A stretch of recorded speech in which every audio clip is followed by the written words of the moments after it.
Buenos días. ¿Cómo están? Mojados. Nos pilló el agua.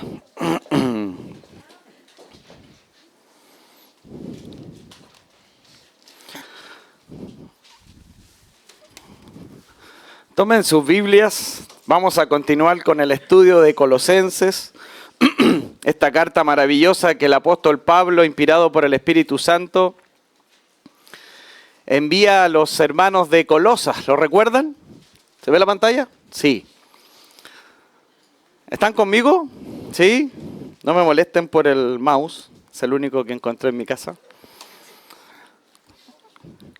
Y vamos a arrancar con un resumen de lo que hemos visto en las 2 semanas anteriores. ¿Les parece? Sobre todo tal vez para los que no han venido. Y siempre es bueno recordarnos la palabra de Dios, ¿verdad? Así que vamos a hacer un resumen de lo que hemos visto. Hemos ya estudiado del versículo 1 al versículo 14. Y en los primeros versículos, ¿no es cierto?, ahí de esta carta a los Colosenses, veíamos que en el versículo 1 y 2, Pablo comienza con un saludo muy típico. ¿Lo recuerdan cuál era el saludo de Pablo? Él se identifica como ¿quién? Como el apóstol, pero añade algo más, ¿recuerdan?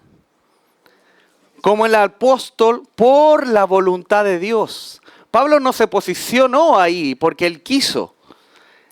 Él es apóstol por la voluntad de Dios. Y sabemos, ¿no es cierto?, lo entusiasmado que Pablo estaba siempre por la voluntad de Dios. ¿Lo recuerdan? Él estaba altamente entusiasmado y comprometido en su vida por cumplir esa voluntad de Dios para él.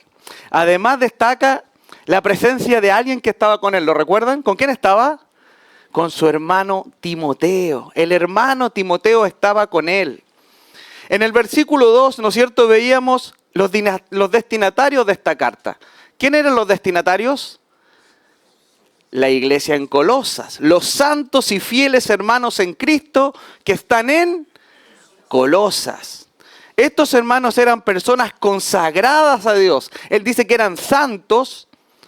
Y esto demuestra su compromiso, ¿no es cierto? Eran personas consagradas y eran fieles en su relación y en su caminar con Dios. Estos hermanos, Pablo los describe como los santos y fieles que están en Colosas.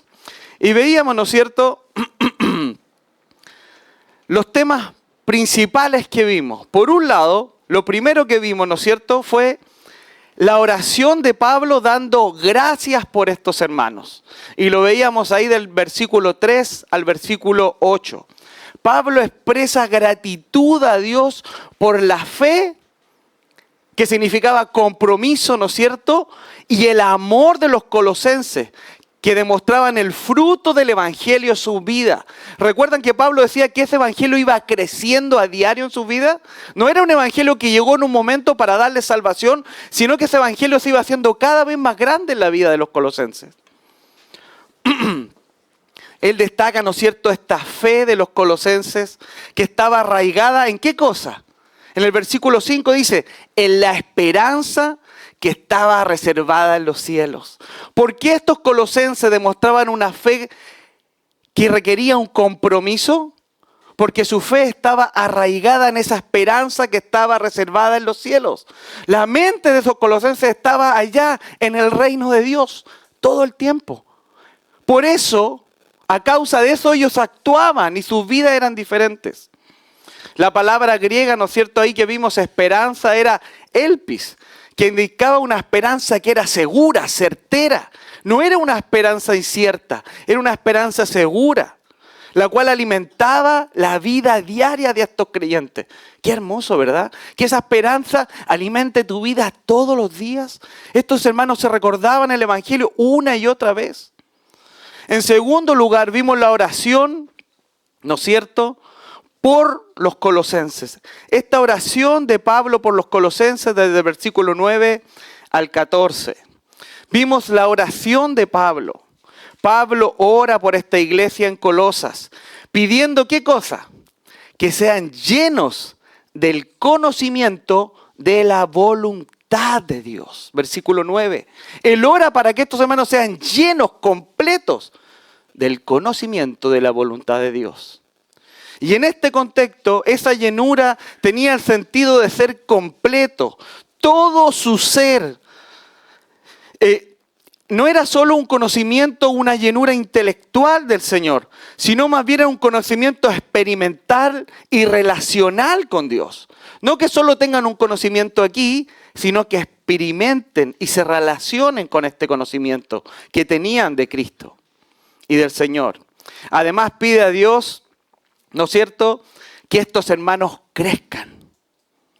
Pablo dice que estos hermanos crezcan ¿en qué cosa? En sabiduría y en entendimiento del Espíritu. Qué hermoso lo que Pablo pedía.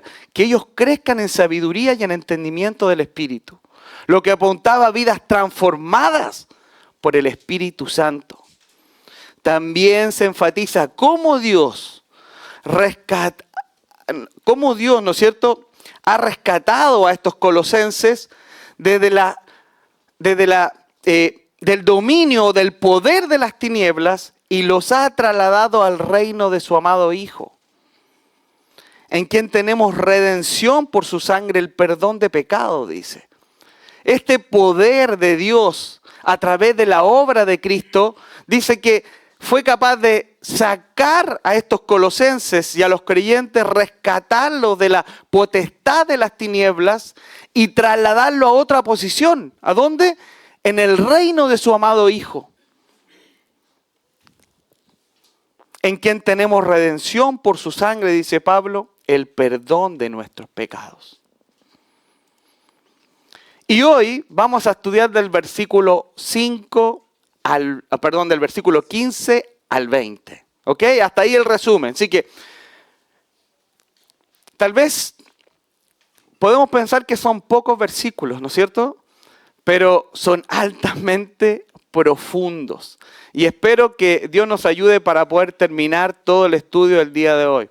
La verdad, hermanos, que estos pasajes son increíblemente profundos y tratan de un tema muy, muy elevado. ¿Cuál es ese tema elevado? La persona de Cristo. La supremacía de Cristo.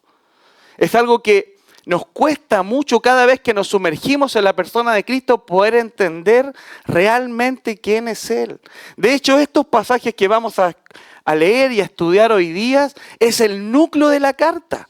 ¿Recuerdan cuál era el tema principal de la carta? La supremacía, la preeminencia de Cristo Jesús en toda la creación y en la redención, en cumplir el plan del Padre. Y la verdad es que no importa cuánto hablemos de Jesús, nunca podremos decir suficiente acerca de Él para describirlo completamente. Por lo menos en esta vida, ¿verdad? Nunca, por más que nos esforcemos, nunca llegaremos a comprender toda la grandeza, la gloria de Dios. Siempre nos quedaremos cortos. Siempre habrá más, ¿no es cierto?, para descubrir quién es nuestro Señor Jesucristo. Así que con esa introducción vamos a leer desde el versículo 15 al 20. Dice, versículo 15, Él es la imagen del Dios invisible. ¿De quién se está refiriendo? De Cristo. Él, Jesucristo, es la imagen del Dios invisible, el primogénito de toda creación. Porque en Él fueron creadas todas las cosas, las que hay en los cielos y las que hay en la tierra, visibles e invisibles, sean tronos, sean dominios, sean principados, sean potestades. Todo fue creado por medio de Él, y escuche, y para Él. Versículo 17.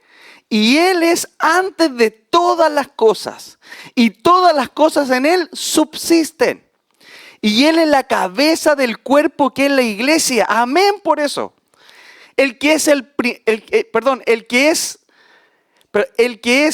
el principio, el primogénito de entre los muertos, para que en todo tenga preeminencia. Por cuanto agradó al Padre que en Él habitase toda la plenitud.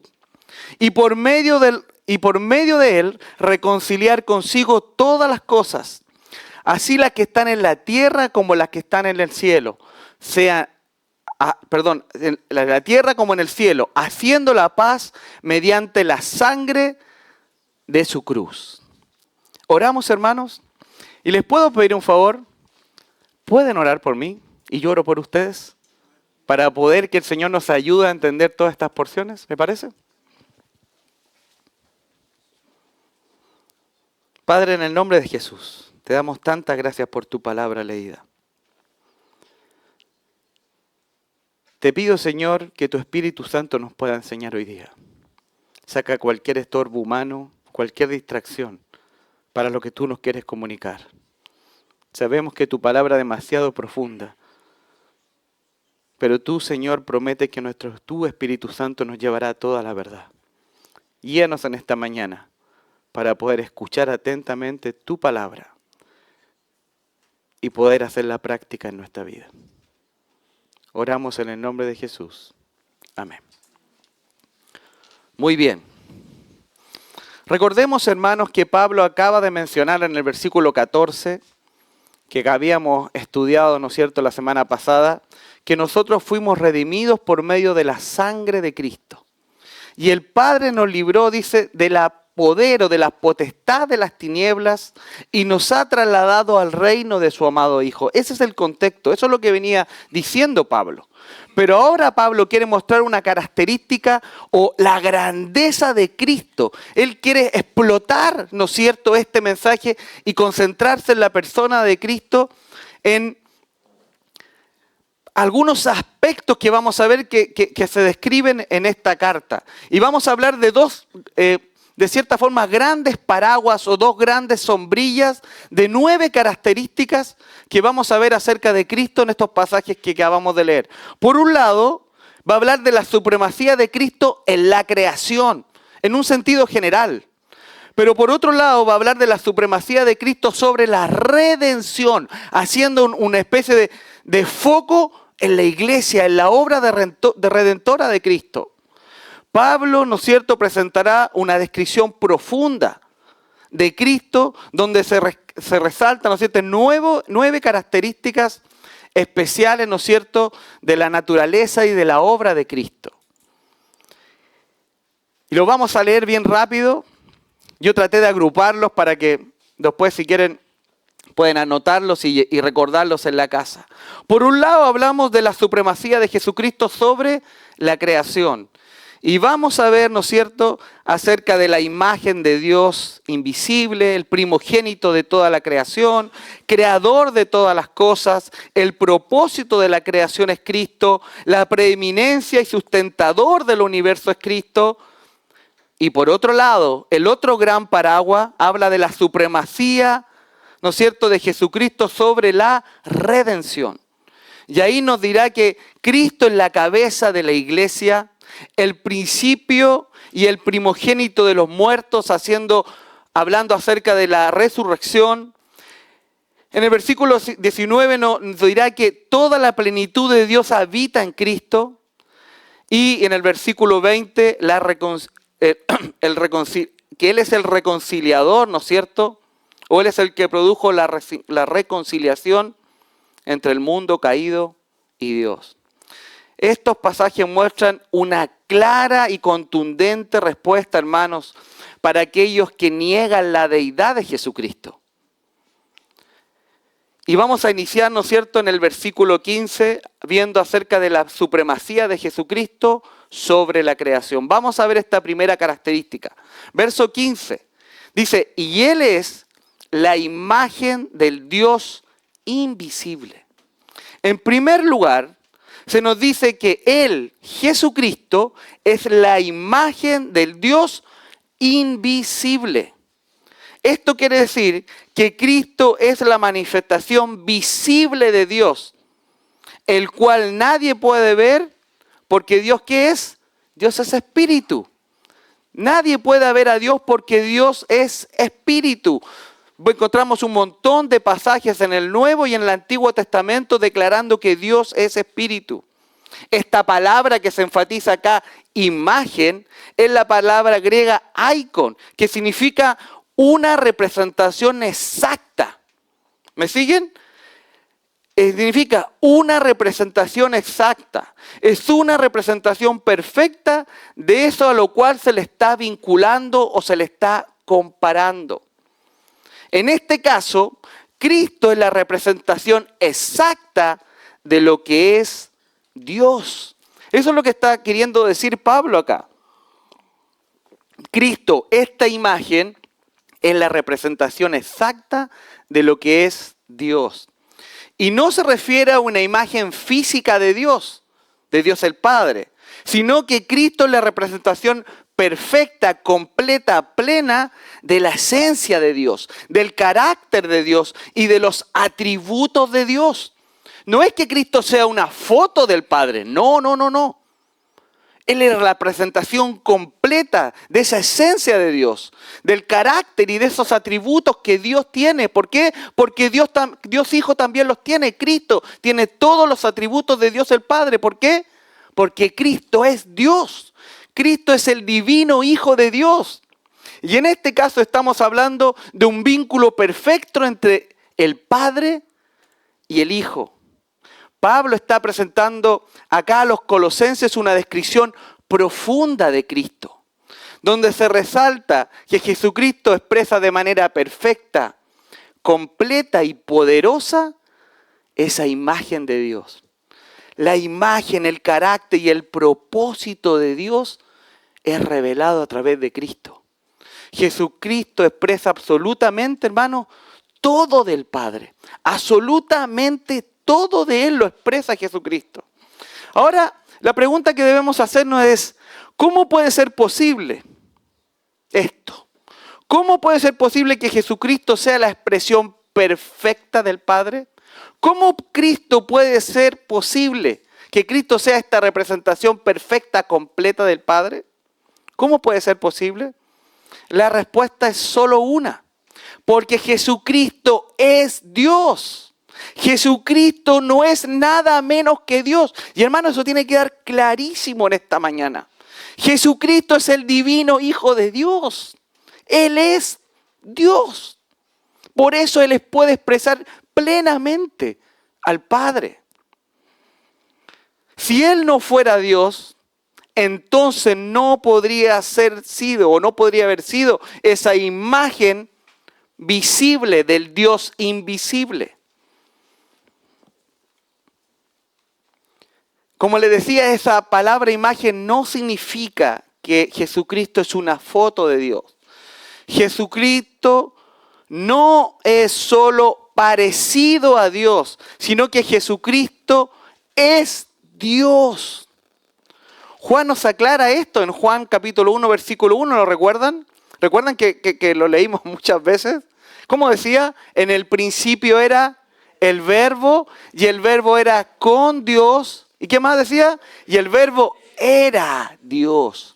El Verbo, el Logos en el original, la palabra, la expresión de Dios, el Padre es Cristo, encarnado. Es Dios. Él no es nada menos que Dios. Y más adelante en el libro de ahí de Juan, el capítulo 14, ¿no es cierto? ¿Qué es lo que decía? Que Él era la encarnación, en el cual Él se encarnó. Felipe, ¿no es cierto? Ahí en el capítulo 14, ¿no es cierto? De Juan, le hace una pregunta a Jesús, ¿lo recuerdan? ¿Recuerdan lo que le pregunta? Le dice, Señor, dice, muéstranos al Padre y nos bastará, dice. ¿Cuál fue la respuesta de Jesús? Jesús le respondió a Felipe diciendo, el que me ha visto a mí, ha visto al Padre. Juan capítulo 14, versículo 9. Felipe, el que me ha visto a mí, ha visto al Padre. Esta declaración de Jesús subraya esta misma idea, que al ver a Jesús estamos viendo a Dios mismo en acción. Al ver a Cristo es ver a Dios en acción. No hay nada en Cristo o no hay nada de Dios que no esté en Cristo. En otras palabras, todo lo que Dios es está plenamente en Cristo, en Él. Por esta razón, Pablo declara en el versículo 15, Él es la imagen del Dios invisible. Y más adelante dirá, en esta misma carta, en Colosenses capítulo 2, versículo 9, dice, porque en Él habita corporalmente toda la plenitud de la deidad.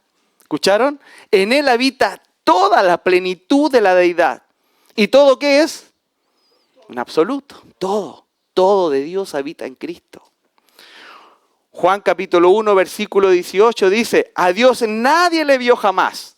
El unigénito Hijo que está en el seno del Padre, Él le ha dado a conocer. ¿Escuchó? Jesucristo le ha dado a conocer al Padre. Literalmente, Cristo ha hecho la exégesis del Padre. A los que les gustan los términos teológicos. Cristo ha hecho la exégesis del Padre. Solo Cristo puede proveer un conocimiento verdadero, fiel sobre la persona de Dios. No hay otro. Solo Él lo puede hacer. Es la misma idea que comunica Hebreos capítulo 1, versículo del 1 al 3. Dice el versículo 1, escuche. Dios, habiendo hablado muchas veces y de muchas maneras en otros tiempos a los padres por los profetas, en estos postreros días nos ha hablado por, dice, el Hijo. Nos ha hablado por el Hijo, a quien constituyó heredero de todo y por quien asimismo hizo el universo, el cual siendo el resplandor de su gloria y la imagen misma de su sustancia, y quien sustenta todas las cosas con la palabra de su poder.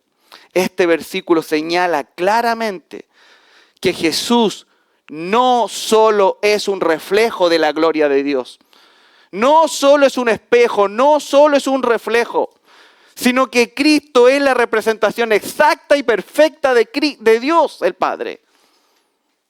Eso es lo que estos pasajes están diciendo acá. Y dice, en estos postreros días nos ha hablado por el Hijo. De hecho, si ustedes buscan ahí un interlineal, se darán cuenta que en el original dice, nos ha hablado en Hijo. Pero los traductores no lo ponen así porque no se va a entender. Él nos habló en Hijo. Es como que Dios, yo pensaba, es como que Dios te puede hablar en inglés, en portugués. No, Él te habló en Hijo. El lenguaje, la palabra de Dios es el Hijo. Él se expresa. Él se comunica y Él no solo es el mensaje, Él es el contenido. Él es la palabra de Dios invisible. Cristo Jesús. Él representa exactamente y perfectamente a ese Dios. El Padre. En otras palabras, Cristo hace visible lo invisible.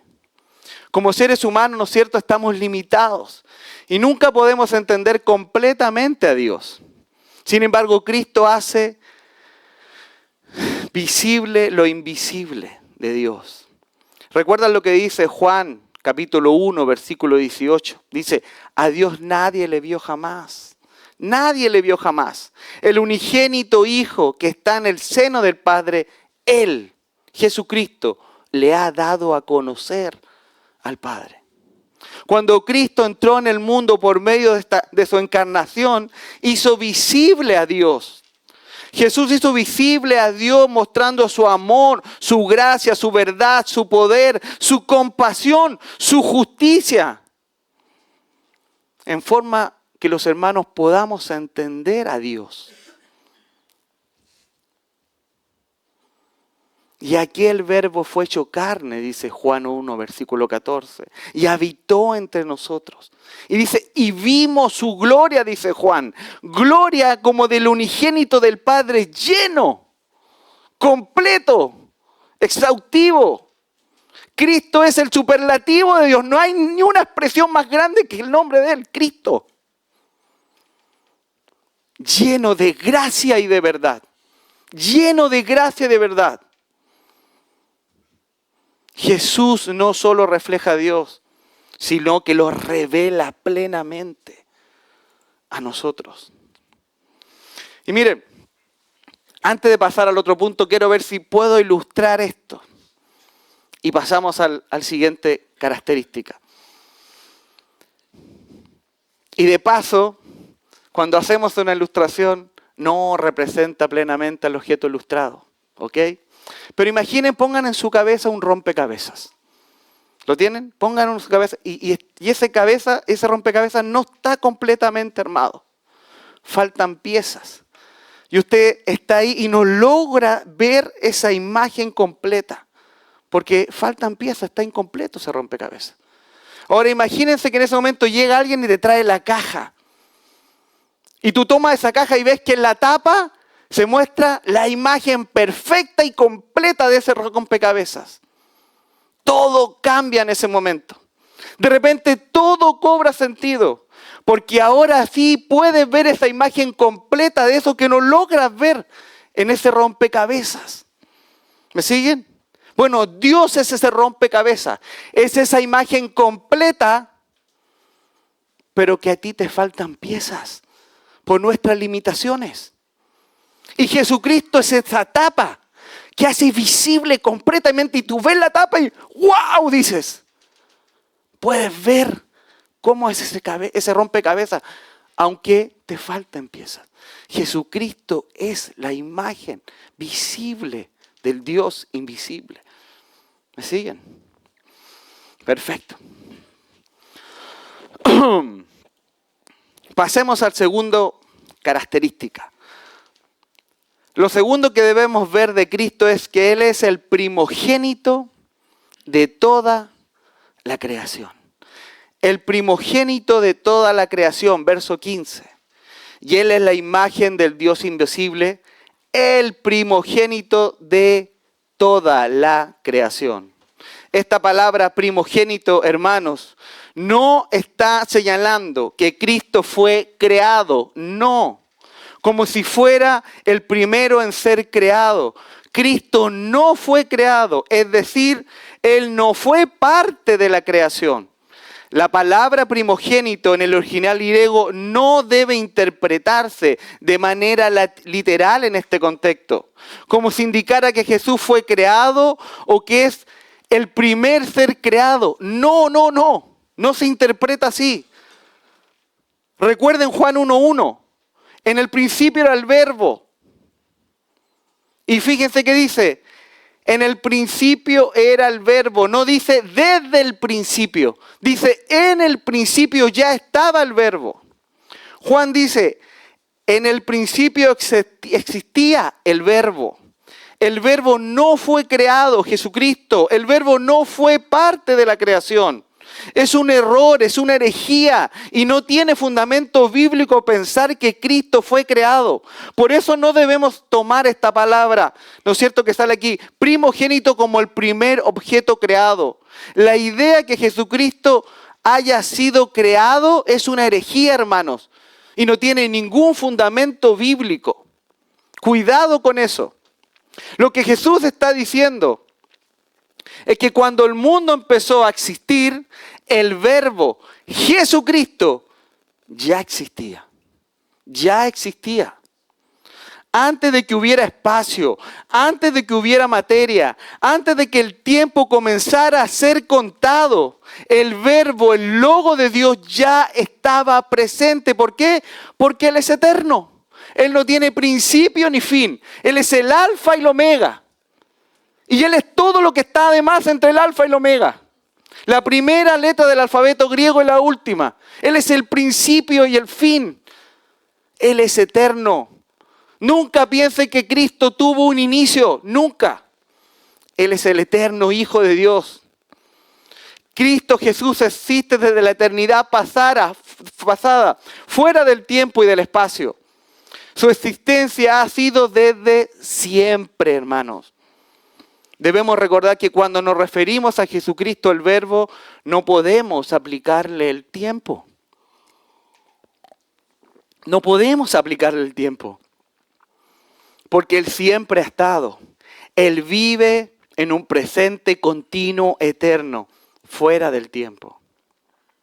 Entonces, cuando vemos esta palabra primogénito, no está señalando que Cristo fue creado, o que Él fue primero en la creación, no. Cuando vemos esta palabra primogénito, ¿qué debe venir a nuestra mente? ¿Qué debe venir a nuestra memoria? En su mente debe venir autoridad, preeminencia, un rango de honor. Eso es lo que quiere estar expresando acá en primogénito. Cuando leemos que Cristo es el primogénito de toda la creación, lo que está diciendo Pablo acá es que Cristo tiene toda la autoridad. Cristo tiene toda la supremacía, Cristo tiene todo el dominio, Cristo tiene toda la preeminencia, Cristo tiene todo el derecho, Cristo tiene todo el rango de honor sobre toda la creación. Eso es lo que Pablo está transmitiendo acá. Él es todo. Él tiene el gran rango de honor de la creación. En la cultura judía, hermanos, primogénito, ¿no es cierto?, que se refiere al hijo mayor, ocupaba una posición muy especial dentro de la familia. El hijo primogénito tenía un derecho y una autoridad incluso sobre los otros hermanos. De hecho, el primogénito recibía más herencia que el resto de los hermanos. Entonces, eso es lo que debe venir hasta nuestra mente cuando leemos primogénito, autoridad, derecho, un lugar especial en la familia. No que fue el primero creado, como otros interpretan. ¿Ok?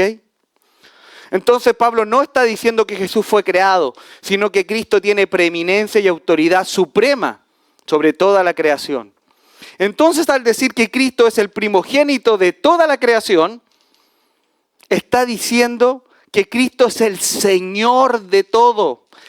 Él es la autoridad. Él llevó el rango más alto que puede tener. Él tiene preeminencia sobre toda la creación. Entonces la pregunta que debemos hacernos es, ¿por qué? ¿Por qué Jesús tiene la autoridad sobre toda la creación?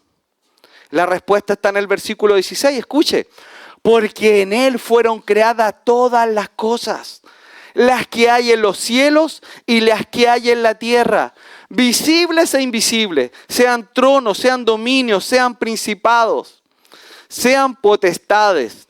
Todo fue creado por medio de Él y para Él.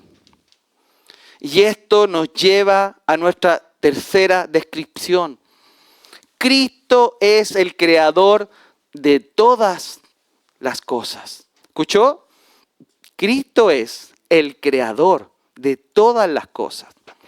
Lo que Pablo está haciendo acá, hermanos, es una interpretación de Génesis 1.1 o de Juan 1.1. Génesis 1.1, ¿qué es lo que dice? En el principio creó Dios los cielos y la tierra. Y ahora viene Pablo y interpreta este pasaje y dice, Él, refiriéndose a Cristo, es la imagen del Dios invisible, el primogénito de toda creación, porque en Él fueron creadas todas las cosas, las que hay en los cielos y en la tierra, visibles e invisibles, sean tronos, sean dominios, sean principados, sean potestades. Todo fue creado por medio de Él. Todo fue creado por medio de Él y para Él. Cristo no solo es Dios eterno, sino también Él es Dios creador. Cristo es el eterno creador. Todas estas cosas que habla Génesis de la creación, hermano, cuando usted va ahí al libro de Génesis y empieza a ver toda la creación, todo eso que sale ahí, lo hizo, adivine quién. Cristo Jesús, el eterno Hijo de Dios, el Logos. Todo fue creado por medio de Él. Imagínense a Dios el Padre hablando y el Logos, la palabra de Dios, ¡pum!, creó todas las cosas.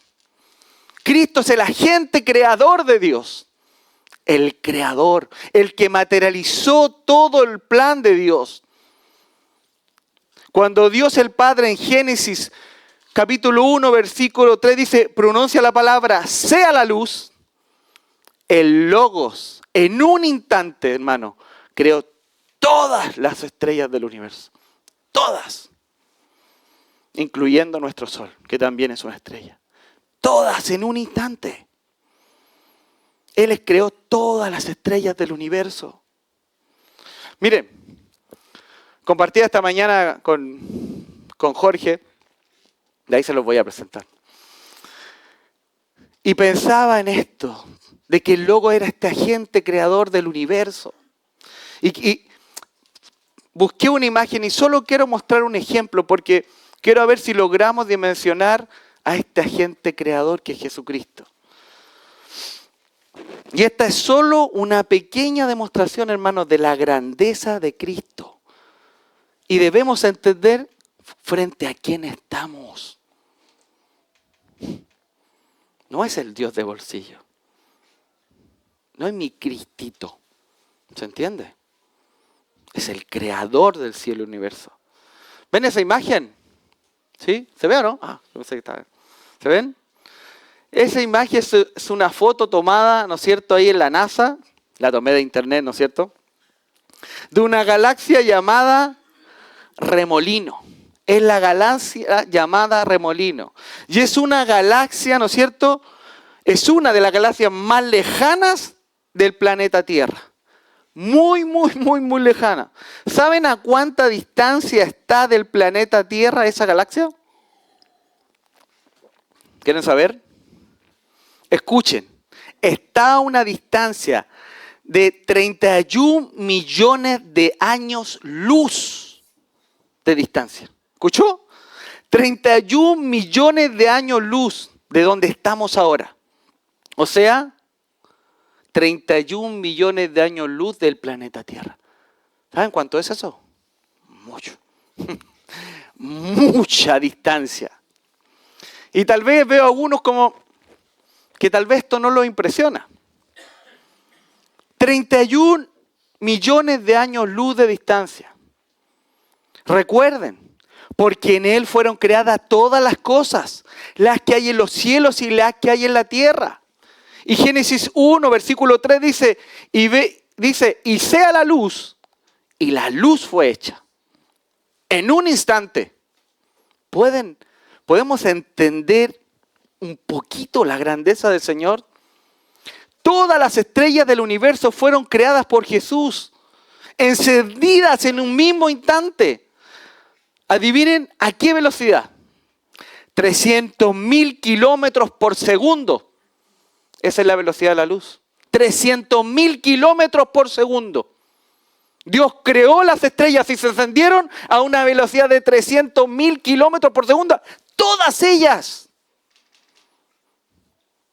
¿Ven quién es Cristo? ¿Ven lo grande que es? Así de rápido viaja la luz, 300.000 kilómetros por segundo.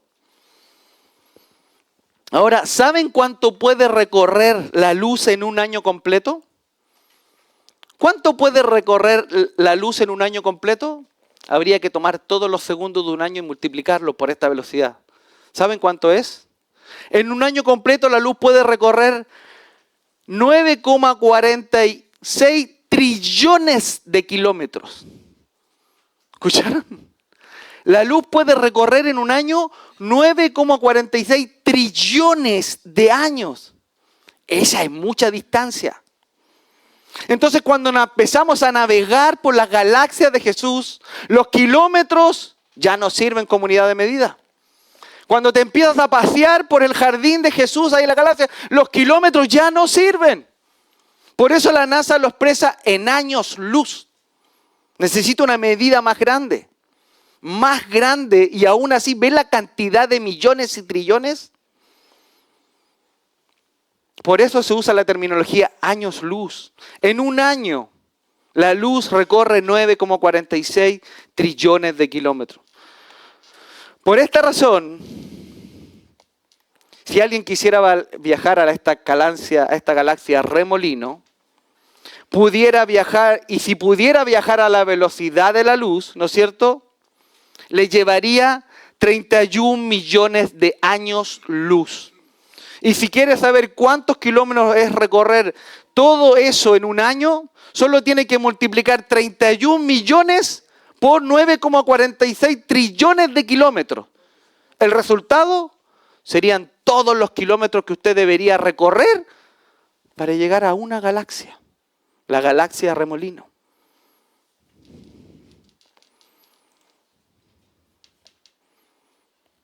¿Aún no están impresionados?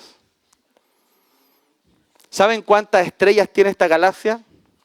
300 billones de estrellas tiene solo la galaxia Remolino. ¿Escuchó?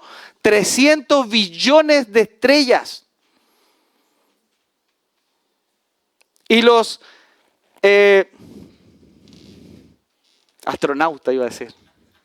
Y los científicos dicen, astrónomos, ¿no es cierto? Dicen, según sus estudios, que en el universo conocido, ¿ok? Porque el hombre no ha tenido la capacidad de entender la capacidad. En el universo conocido existen más de 150 billones de galaxias en el universo conocido. Multiplique eso por 300 billones de estrellas. ¿Sabe lo lindo de eso? Es que Isaías dice que Dios le puso nombre a todas ellas. A todas ellas. A cada una de esas estrellas. Ese es nuestro Cristo. Ese es nuestro Señor. Pero ¿saben lo que es el más hermoso? Que ese Señor tan grande, poderoso, inmenso, inmensurable, incontenible, los cielos no lo pueden contener. Dice, acérquense a mí confiadamente al trono de la gracia para alcanzar misericordia. ¡Wow! Él nos dice, acérquese confiadamente. ¿Saben por qué nos podemos acercar confiadamente a ese trono de la gracia? Por la obra redentora de Cristo. Gracias a su obra redentora en la cruz. Cristo es más grande de lo que podemos soñar, entender, imaginar. Él es nuestro Señor Jesucristo. Versículo 16. Porque en Él fueron creadas todas las cosas, las que hay en los cielos y en la tierra, visibles e invisibles, sean tronos, sean dominios, sean principados, sean potestades. Todo fue creado por medio de Él, y escuche, y para Él. Y esto nos lleva a nuestra cuarta descripción que Pablo hace acerca de Jesús. Cristo Jesús es el propósito de la creación. ¿Escuchó? Él es el propósito. Todo fue creado por medio de Él y, no se olvide de esa última frase, y es para Él. Todo lo que usted ve creado es para Él. En otras palabras, toda la creación fue hecha para nuestro Señor Jesucristo. Cristo no solo es el agente creador, sino que también Él es su propósito final. Él es Cristo. Él merece toda la gloria. Todas las miradas deben estar en Él. Todo existe para glorificar a Cristo. Y escuche, y cumplir sus propósitos. Esto no debe ser quedar solo en esa imagen. Para cumplir sus propósitos. Nosotros somos creación de Dios. Y dice que toda la creación debe cumplir un propósito para Él. Para Cristo. Imagínese que usted está construyendo una casa. Usted define el diseño, el color, los materiales, cómo la va a construir. Y usted construye esa casa para cuidarla y para que esta casa le haga feliz a usted. Para que esa casa traiga confort a usted. Para que esa casa le traiga honor a usted, ¿o no? Cuando decoramos nuestra casa. Y el que ha tenido oportunidad, mi hermano Cristian, entiende perfecto, ha construido miles de casas en su vida. Imagínense cuando él está construyendo esa casa y poniendo cada detalle. ¿Por qué lo está haciendo? Para Él. Cristo creó todo el universo para Él. Ese es el propósito de la creación. Por esta razón Pablo enseña en el versículo 16, todo fue creado por medio de Él y para Él. La pregunta que debemos hacernos, hermanos, y escuche, esto es serio. La pregunta que debemos hacernos es, ¿estamos viviendo una vida para Él? ¿Escuchó? Anote esa pregunta. ¿Estoy viviendo una vida para Él? ¿Entiendes que tu Salvador es Dios Todopoderoso y que Él nos ha y Él nos exhorta a vivir para Él, ¿entiendes que Cristo tiene toda preeminencia sobre toda la creación? Y eso te incluye a ti y a mí. Cuando vemos este texto nos encanta ir a las otras cosas creadas que son para Él. Haz esto personal. Hazlo para ti. En esa creación estás incluido tú y yo. Hermano, miren, uno de los pecados más terribles y que trae mayor consecuencia en la vida de una persona, y no tengo ni una duda en equivocarme en esto, es vivir una vida fuera del propósito de Dios. Ese pecado trae consecuencias incalculables en la vida de una persona. No vivir para Cristo. El no vivir para Cristo. Por eso te decía que esto es crucial, que tú puedas observar tu vida y responder esta pregunta tú, Señor, ¿estoy viviendo para ti? ¿Vivo para Cristo? ¿Vivo para sus propósitos? ¿O estoy lleno de mi día a día que no hay espacio en mi cabeza para pensar en Él?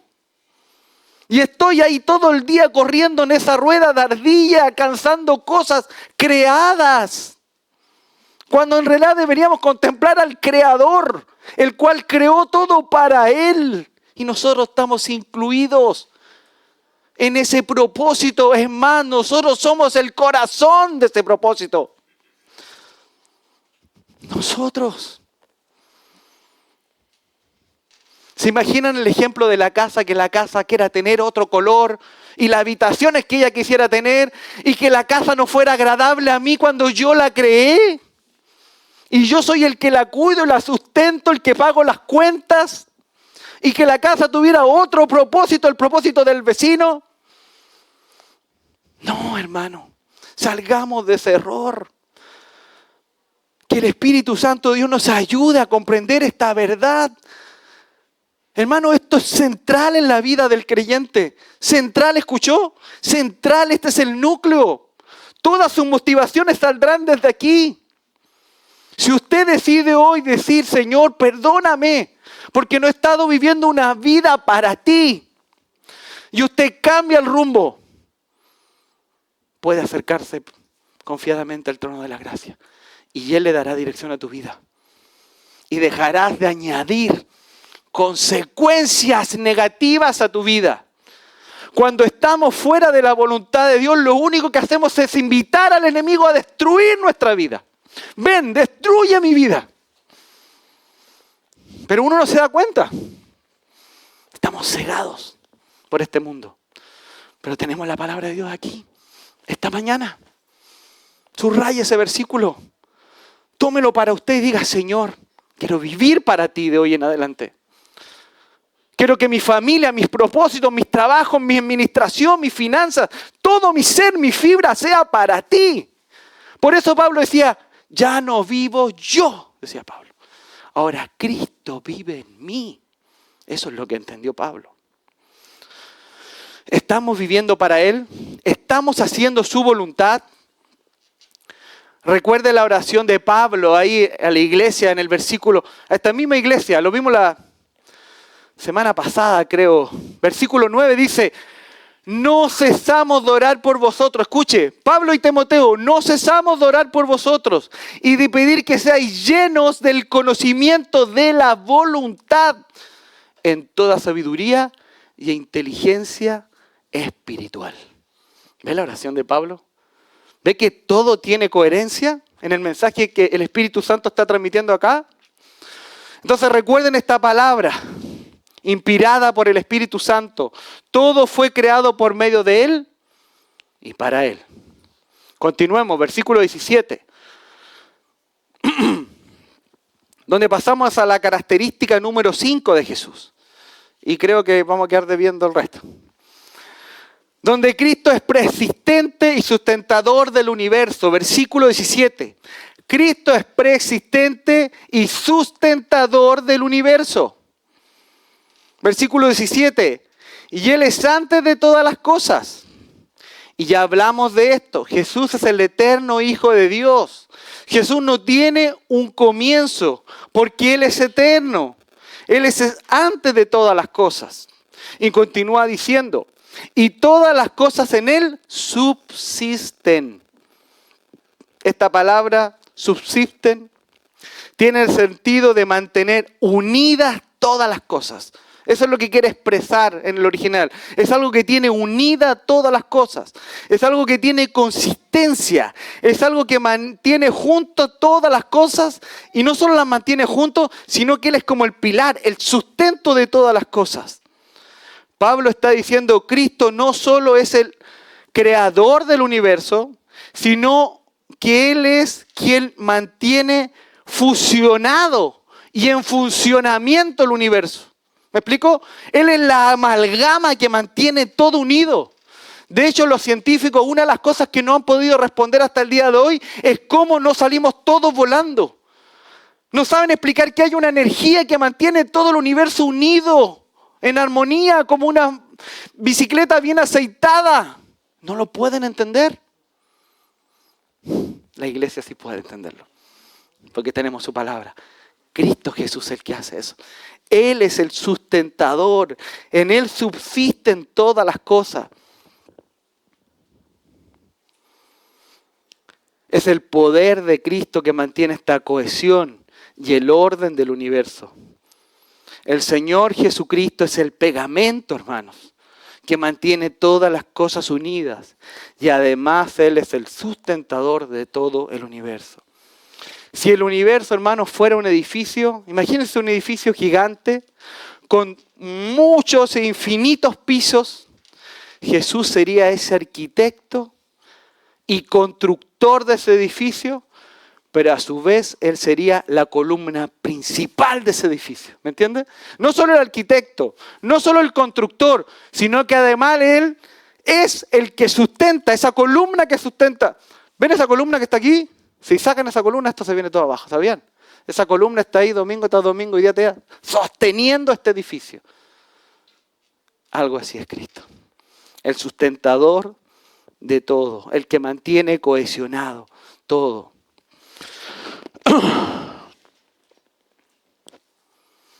Pero no solo es el sustentador, sino que es el pegamento y la cohesión que mantiene unidas todas las cosas.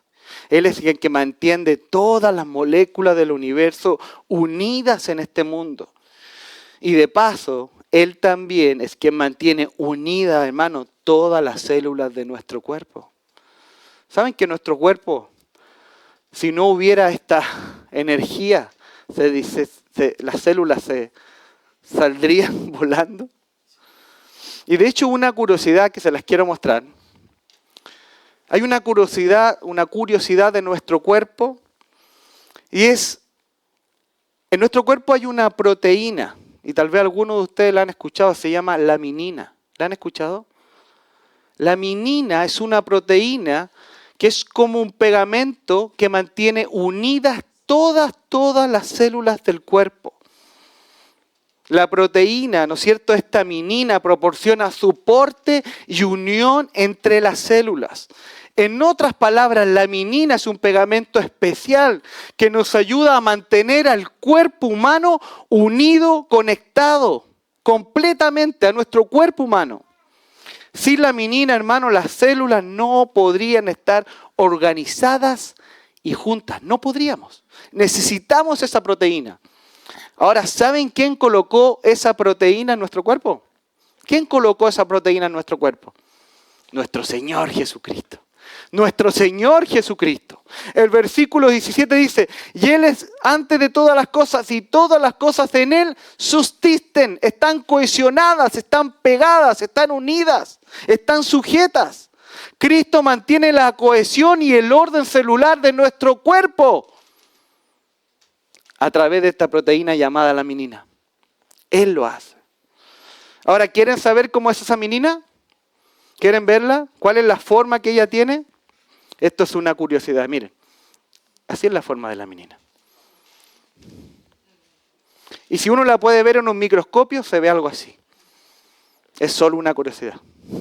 ¿Ok? Eso no es la Biblia.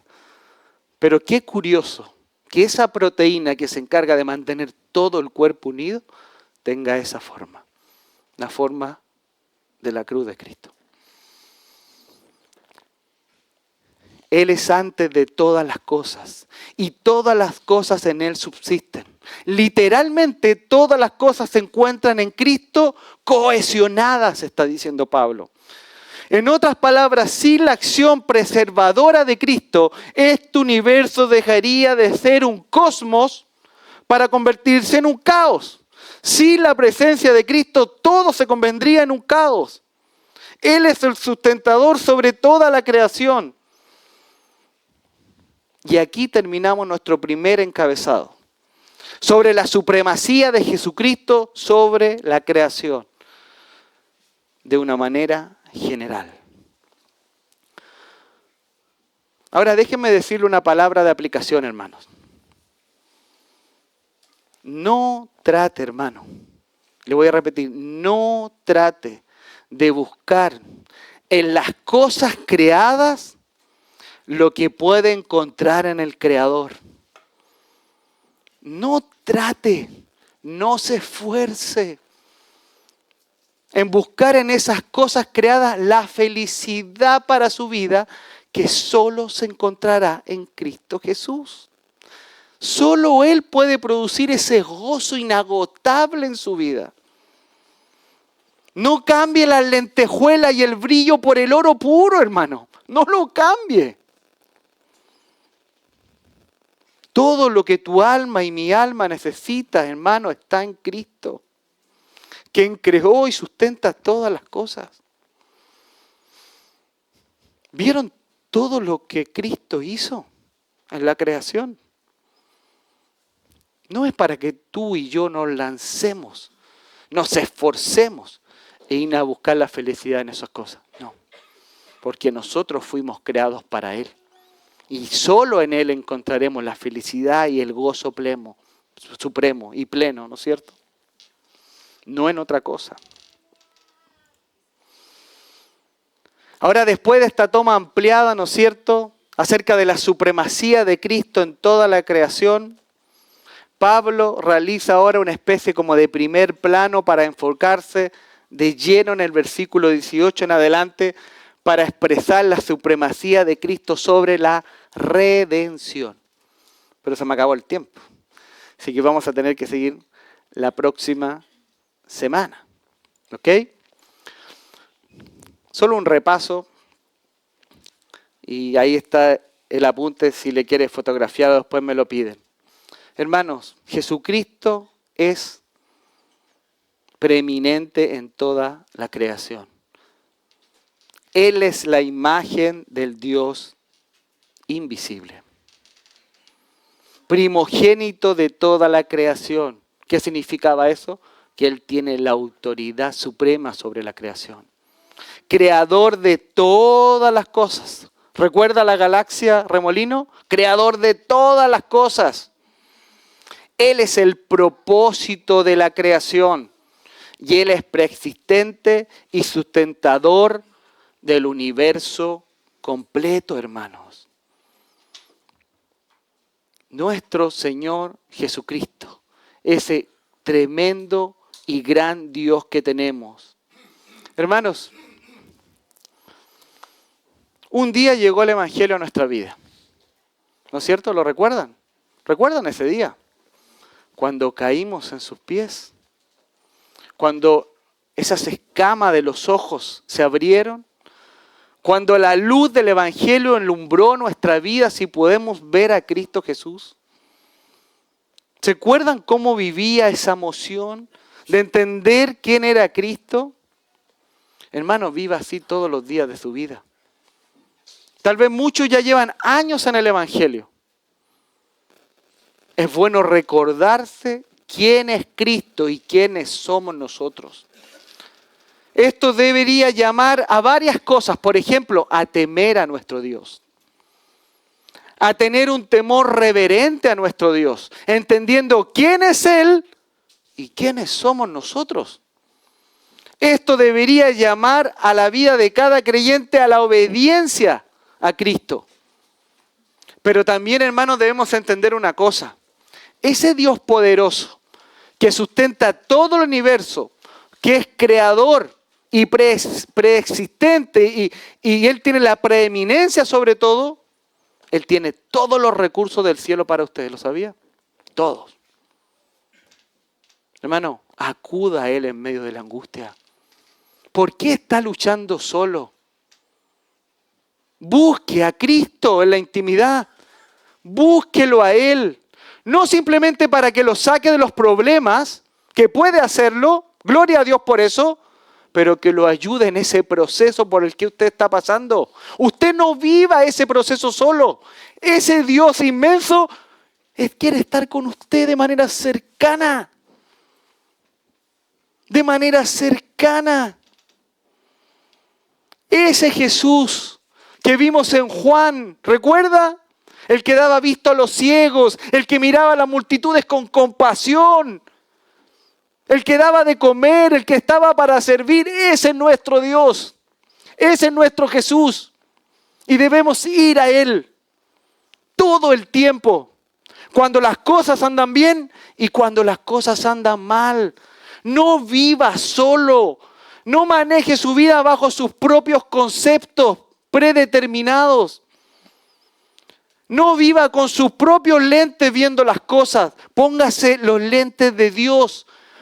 Filtre todo a través de la palabra de Dios. Búsquelo a Él. Hermanos, necesitamos de Él. ¿Saben por qué en la vida cristiana hay tanto desánimo, tanta decepción, tanta apatía?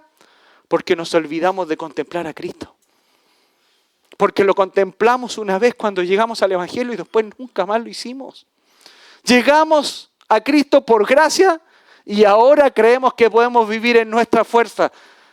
Qué equivocados estamos, hermanos. ¿Sabe qué? Madure y crezca, pero tenga un corazón como de un niño pequeño que siempre necesita tomarse de la mano del Padre. Todos los días. Todos los días. Aprenda a caminar al lado de Él. Tómese de Él. Tómese de lo que Él es en su vida. Y su vida tomará un vuelco diferente. Tendrá un sentido y un sabor muy diferente. Tal vez a la vida que hoy día usted está llevando. Oramos, hermanos. Padre, en el nombre de Jesús, gracias te damos por tu palabra. Te damos tantas gracias por nuestro Señor Jesucristo. Gracias, Señor, por esa cruz en el Calvario. Gracias, Señor, porque Cristo compró nuestra redención con un precio altísimo, su sangre. Y hoy día tenemos perdón de todos nuestros pecados. Qué increíble, todos nuestros pecados. Gracias a ti, Señor. Hoy día podemos llamarte Padre. Hoy día, al igual que nuestros hermanos en Colosa, tenemos esperanza de que un día estaremos en el reino de tu amado Hijo Jesucristo. Gracias porque tenemos la certeza, la seguridad que nuestros nombres están escritos en el libro de la vida del Cordero. Y eso solo tú lo sustentas. Tú sustentas toda la creación. Tú sustentas nuestra vida. Y tú, Señor, sustentas nuestra salvación. Estamos seguros en Cristo, porque Él es el sustentador de todo. Gracias, Señor, por tu palabra que siempre es como miel a nuestra vida. Gracias, Señor, porque tu palabra hace sabio al sencillo. Gracias, Señor, por estas verdades que el mundo no conoce.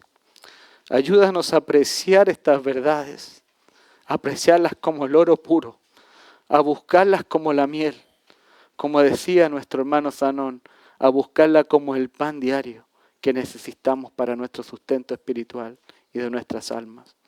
Oramos en el nombre de Cristo Jesús. Amén.